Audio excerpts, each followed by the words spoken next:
Ao final da Idade Média, a lepra desaparece do mundo ocidental.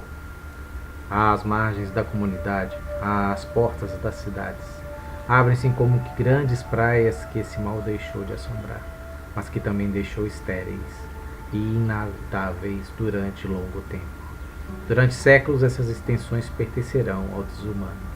Do século XIV ao XVII, vão esperar e solicitar, através de estranhas encantações, uma nova encarnação do mal, um outro esgar do medo, mágicas renovadas de purificação e exclusão.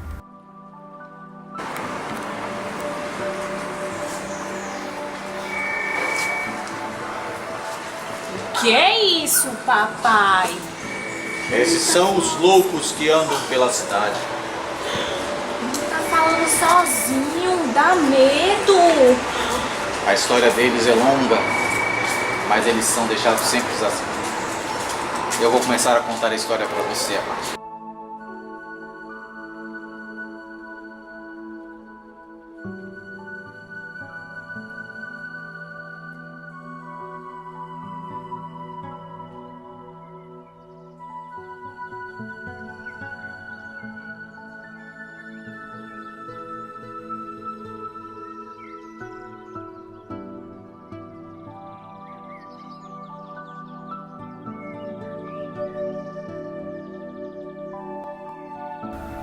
Este trabalho tem por objetivo apresentar o conceito de loucura desenvolvido por Michel Foucault em seu livro História da Loucura. Ao final da Idade Média, a lepra passa a desaparecer do mundo civilizado. As áreas como praias, locais estéreis, onde pairavam os deserdados, condenados pela religião e jogados para as áreas distantes e periféricas das cidades, foram novamente abertas e se tornando acessíveis às populações. Em contrapartida, a lepra foi substituída apenas por outras doenças, como as doenças venéreas e tantas outras. Para se vir livre desses loucos, eles eram escorraçados das cidades, levados por embarcações da sua cidade natal, sendo levados para terras estrangeiras que deveriam aceitar esses deserdados. Essas embarcações levavam sua carga, os insanos, de uma cidade para outra, onde estes não conheciam a terra na qual desembarcariam. Tampouco sabiam qual cidade ou país seriam selados seus destinos. Confiar os loucos aos marinheiros é com certeza evitar que eles ficassem vagando indefinidamente entre os muros da cidade, é ter a certeza de que ele irá para longe e torná-lo prisioneiro de sua própria partida.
A grande internação é um processo de mudança, através da construção e operação de instituições de internação, mudando o conceito de que existia anteriormente de exclusão. Este processo se inicia pelas mudanças no contexto da organização das cidades, no avanço das políticas públicas e no surgimento de profissionais dentro da medicina, e psiquiatria. Surgem instituições na Alemanha, Inglaterra e França. Inicialmente e depois, com o passar dos anos, durante o Renascimento, novas instituições surgem para dar vazão às necessidades. Com a Renascença e a influência de Descartes, vem o questionamento da loucura, pelo viés da razão, o questionamento da subjetividade e da sua verdade, a verdade de cada um, contra uma verdade absoluta. Se o homem pode ser louco, sua loucura lhe pertence, assim como sua insensatez. Mas as internações eram a derrocada destes direitos, pois lhes tirava a cidadania, os direitos, as vontades, e os logravam em instituições onde sofriam com todos os tipos de tratamentos e torturas comportamentos não aceitáveis pela sociedade de então. Retrata a figura do psiquiatra como partícipe deste processo, como um dos responsáveis pela internação e não mais a Igreja, com seus dogmas, o princípio da utilização da ciência como norteadora das doenças do indivíduo e da sua loucura.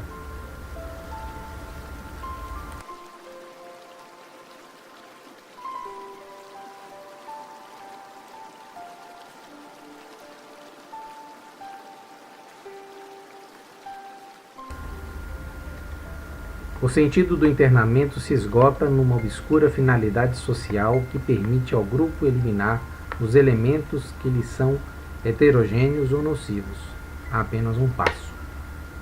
O internamento seria assim a eliminação espontânea dos associais. A era clássica teria neutralizado, com segura eficácia. Eram assim distribuídos entre as prisões, as casas de correção, hospitais psiquiátricos.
O internamento não representou apenas um papel negativo de exclusão, mas também um papel positivo de organização.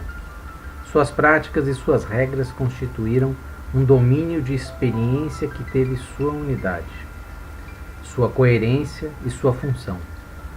A fim de que essa aproximação fosse feita, foi necessária toda uma reorganização do mundo ético, novas linhas de divisão entre o bem e o mal, o reconhecido e o condenado, e o estabelecimento de novas normas de integração social. O internamento é apenas o fenômeno desse trabalho em profundidade, que constitui um corpo unitário com todo o conjunto da cultura clássica.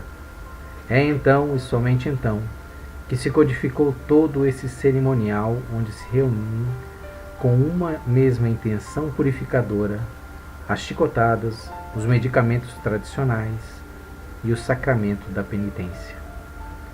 A intenção do castigo e do castigo individual torna-se então bastante precisa, mas ainda O grande mal só exige esses ritos de purificação porque se origina nas desordens do coração e porque pode ser assimilado ao pecado definido pela intenção deliberada de pecar.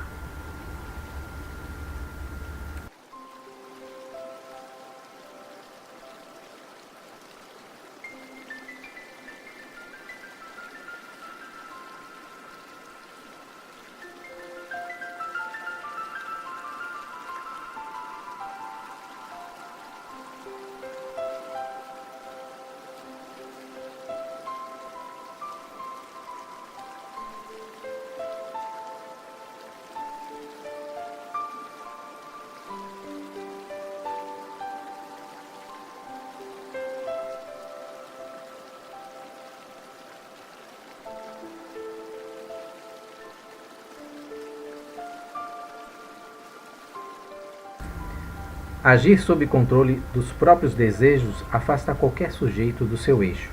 Perde-se a autoridade da ordem vigente. Logo, tornam-se loucos qualquer um que fale, qualquer um que haja por si mesmo. O sistema de coerção desta época não perdoa ninguém. Qualquer um pode estar sujeito aos imperativos do poder.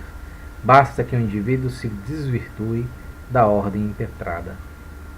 Na normativa vigente, todos os sujeitos são falhos, mas o sistema é imprescindivelmente correto, ainda que arbitrário.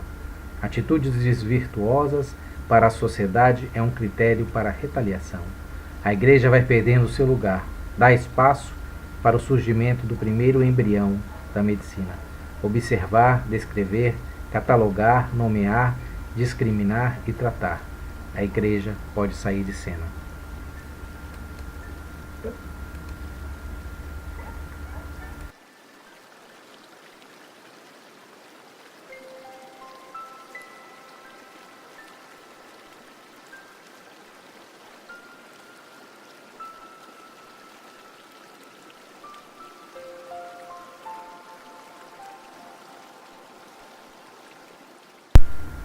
Ao Hospital Geral diz respeito a insanos, homens, em demência, pessoas de espírito alienado, pessoas que se tornaram inteiramente loucas.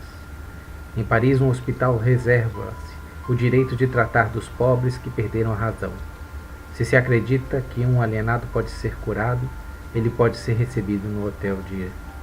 Aliás, aí lhe serão dados os cuidados costumeiros, sangrias, purgações e, em certos casos, vesicatórios e banhos. Os loucos tinham sido agrupados em 2 salas. A dos homens, a sala de São Luís, comportava 2 leitos de um lugar e 10 que podiam receber simultaneamente 4 pessoas.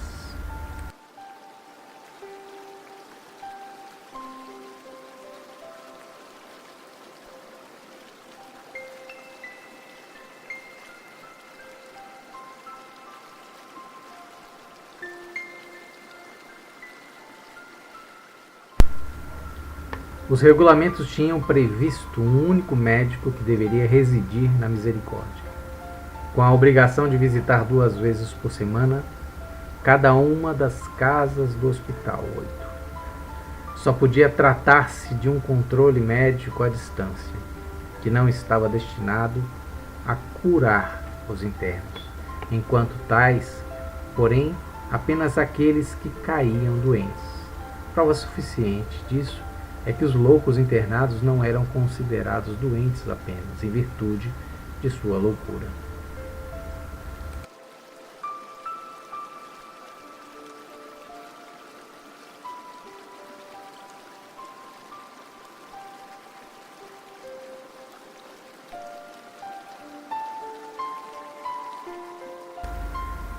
Na maioria dos hospitais gerais, os insanos são misturados, sem nenhuma distinção, a todos os outros prisioneiros ou internos. Só os mais agitados são colocados em compartimentos, a eles reservados.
A única atenuação que se encontrou ao final do século XVIII foi a de atribuir aos insanos o cuidado de mostrar os loucos, como se coubesse à própria loucura prestar testemunho com relação àquilo que ela era. Eis a loucura erigida em espetáculo acima do silêncio dos asilos e tornando-se, para a alegria geral, escândalo público. O desatino se ocultava na descrição das casas de internamento, mas a loucura continua a estar presente no teatro do mundo. Os alienados que assistiam a essas representações teatrais eram objeto de atenção e da curiosidade de um público leviano, inconsequente e às vezes maldoso. As atitudes bizarras desses infelizes, sua condição, provocavam risos de troça e a piedade insultante dos assistentes.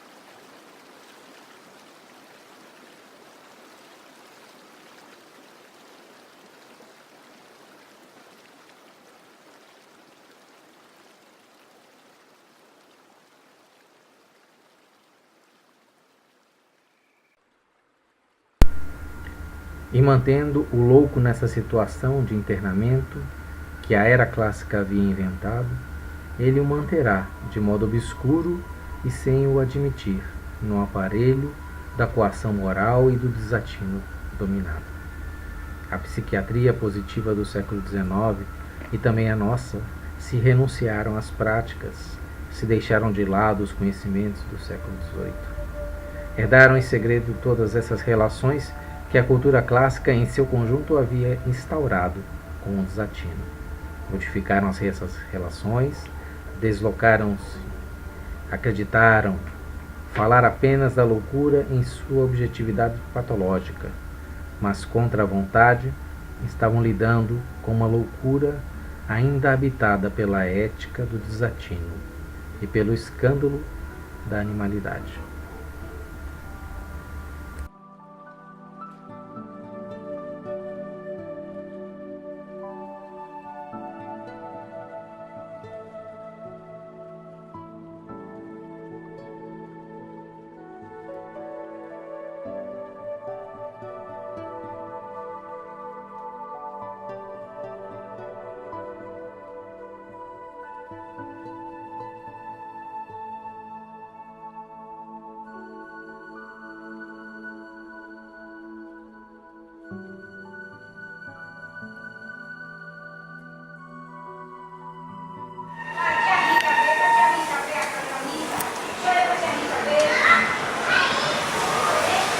É assim que se configura a história dos loucos.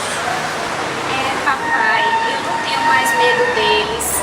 A gente tem que ajudá-los, não é?